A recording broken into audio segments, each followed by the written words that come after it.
अस्सलाम वालेकुम नाजरीन, हम मौजूद हैं आज गुजरांवाला के एक मशहूर और मरूफ बाज़ार देगमवाला में, जो कि ठाकुर सिंह गेट के पास वाक़या है। हम यहाँ से जानेंगे ताजरों की हालात ज़िंदगी और उनके जो कारोबारी हालात हैं उनके मुतल्लिक जानेंगे। 26 न्यूज़ के प्लेटफार्म से हम आपको ये रिपोर्ट पहुँचा रहे हैं।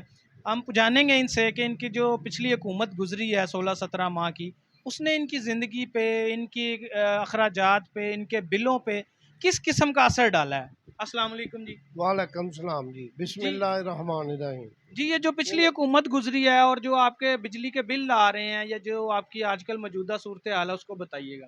ਇਹ ਜਿਹੜੀ ਪਿਛਲੀ 16 ਮਹੀਨੇ ਦੇ ਇਹਨਾਂ ਨੇ ਜੀ ਸਾਡੇ ਨੇ ਹਕੂਮਤ ਕੀਤੀ ਏ।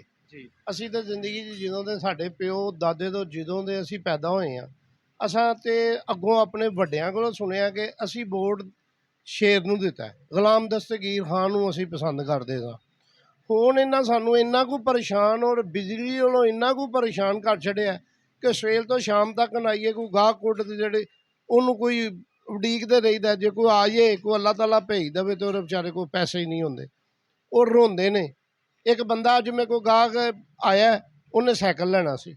ਉਹਨੂੰ ਮੈਂ ਕਿਹਾ ਕੀ ਗੱਲ ਹੈ, ਉਹਨੇ ਮੈਨੂੰ ਆਖਿਆ ਜੀ ਮੈਂ ਨਹੀਂ ਪੈਸੇ ਖਰਚ ਸਕਦਾ, ਮੈਂ ਤੇ ਆਪਣੀ ਬੀਵੀ ਦੇ ਕਾਂਟੇ ਵੇਚ ਕੇ ਤੇ ਬਿਜਲੀ ਦਾ ਬਿੱਲ ਦਾ ਬੰਦੋਬਸਤ ਕੀਤਾ ਹੈ। ਮੈਂ ਤੇ ਐਡਾ ਮਜਬੂਰ ਹਾਂ, ਮੇਰਾ ਤੇ ਦਿਲ ਕਰਦਾ ਮੈਂ ਖੁਦਕੁਸ਼ੀ ਕਰ ਲਵਾਂ।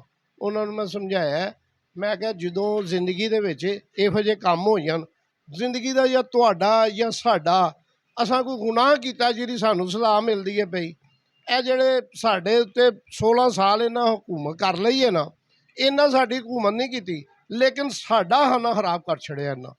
ਬਿਲਕੁਲ ਸਾਡੇ ਬਾਜ਼ਾਰ ਦਾ ਅੱਜ 5 ਦਿਨ ਹੋਏ ਨੇ ਬਿਜਲੀ ਗਈ ਹੋਈ ਹੈ। 5 ਦਿਨ ਹੋਏ ਨੇ, ਦਫ਼ਤਰਾਂ 'ਚ ਚੱਕਰ ਮਾਰੋ, ਕੁਛ ਕਰੋ, ਆਂਦੇ ਨਹੀਂ ਸਾਡੇ ਕੋਲ ਜੀ ਇੰਤਜ਼ਾਮ ਹੀ ਨਹੀਂ, ਸਾਡੇ ਕੋਲ ਕੋਈ ਅਸੂਲਤ ਮੌਜੂਦ ਹੀ ਨਹੀਂ, ਸਾਡੇ ਕੋਲ ਟਰਾਂਸਫਾਰਮ ਹੀ ਕੋਈ ਨਹੀਂ। ਅਸੀਂ ਦੱਸੋ ਕੀ ਜਾਈਏ। ਨਿੱਕੇ ਨਿੱਕੇ ਬੱਚੇ ਸਾਡੇ ਰੋ ਰੋ ਕੇ ਪਰੇਸ਼ਾਨ ਹੋ ਗਏ, ਰੋਂਦੇ ਬਿਲਦੇ ਕਰਲਾਉਂਦੇ। ਕੌਣ ਬਰਦਾਸ਼ਤ ਕਰੇਗਾ ਆਪਣੀ ਔਲਾਦ ਦੀ ਐਡੀ ਭੁੱਖ। ਇਹਨਾਂ ਨੂੰ ਅਸੀਂ ਇਹ ਚੀਜ਼ਾਂ ਵੇਖ ਵੇਖ ਕੇ ਅਸਾਂ ਜ਼ਿੰਦਗੀ ਦੇ ਵਿੱਚ ਆਪਣੀ ਜਿੰਨੇ ਵੀ ਬੰਦੇ ਆ ਸਾਰਿਆਂ ਨੇ ਅਸੀਂ ਆਪਣਾ ਸਾਰੀ ਮੀਟਿੰਗ ਕੀਤੀ ਹੈ। ਮੀਟਿੰਗ ਕਰਕੇ ਜੇ ਇਹਨਾਂ ਸਾਡਾ ਕੋਈ ਵੀ ਨਾ ਸੋਚਿਆ ਕਿ ਜੋ ਸਾਡੇ ਨਾਲ ਇਹ 16 ਸਾਲਾਂ ਦੇ ਵਿੱਚ ਕਰ ਗਏ ਨੇ, 16 ਸਾਨੂੰ ਇਹਨਾਂ 16 ਮਹੀਨਿਆਂ ਦੇ ਵਿੱਚ ਇਹਨਾਂ ਸਾਨੂੰ ਪਰੇਸ਼ਾਨ ਕਰ ਛੜਿਆ। ਪਰੇਸ਼ਾਨ। आपका बिल कितना आया जी? ਸਾਡਾ ਬਿੱਲ ਅੱਗੇ ਆਉਂਦਾ ਸੀ 7000, ਸਾਡਾ ਬਿੱਲ ਆਉਂਦਾ ਸੀ 6500। ਐਤਕੀ ਸਾਡਾ ਬਿੱਲ ਆਇਆ ਸੀ 36000 ਰੁਪਈਆ। ਦੱਸੋ ਅਸੀਂ ਕੀ ਗੁਨਾਹ ਕਰ ਬੈਠੇ ਹਾਂ, ਕੀ ਇਹਨਾਂ ਨਾਲ ਮਤਲਬ ਕਿ ਕਰ ਸਕੇ। ਅਸੀਂ ਇਹਨਾਂ ਨੂੰ ਕੀ ਯਾਦ ਕਰਾਂਗੇ। ਸਾਡੇ ਦੇ ਜਿਹੜੇ ਨੇ ਨਾ, ਜੋ ਵੱਡੇ ਦੇ ਜਿਹੜੇ ਹੈ ਸਾਂ ਅਸੀਂ, ਤੇ ਸਾਡੇ ਬੱਚੇ ਬਦਦੁਆਵਾਂ ਪੇ ਦਿੰਦੇ ਨੇ ਇਹਨਾਂ ਨੂੰ। ਜਦੋਂ ਬਿਲਕਦੇ ਨੇ, ਰੋਂਦੇ ਨੇ, ਦੁੱਧ ਮੰਗਦੇ ਨੇ। ਜਦੋਂ ਜਾਈਏ ਦੁੱਧ ਵਾਲੇ ਜਾਈਏ ਤੇ ਉਹ ਨਹੀਂ ਹੱਥ ਲਾਉਣ ਦਿੰਦਾ। ਜੇ ਚੀਨੀ ਵਾਲੇ ਪਾਸੇ ਟੁਰ ਪਈਏ, ਚੀਨੀ ਤੋਂ ਬਗੈਰ ਘਰ ਦੇ ਵਿੱਚ ਗੁਜ਼ਾਰਾ ਹੀ ਨਹੀਂ। ਚੀਨੀ ਵਾਲੇ ਕਰੋ ਤਾਂ 150 ਰੁਪਇਆ, 170 ਰੁਪਏ ਕਿਲੋ ਚੀਨੀ ਹੋ ਗਈ ਹੈ, 175 ਰੁਪਏ ਕਿਲੋ ਚੀਨੀ ਹੋ ਗਈ ਹੈ। ਆਟਾ, ਚੀਨੀ, ਦਾਲਾਂ, ਜਿਹੜੀ ਦਾਲ ਕਦੀ 100 ਰੁਪਏ ਦੀ ਮਿਲਦੀ ਸੀ, ਅੱਜ ਉਹ 600 ਰੁਪਏ ਕਿਲੋ ਹੈ।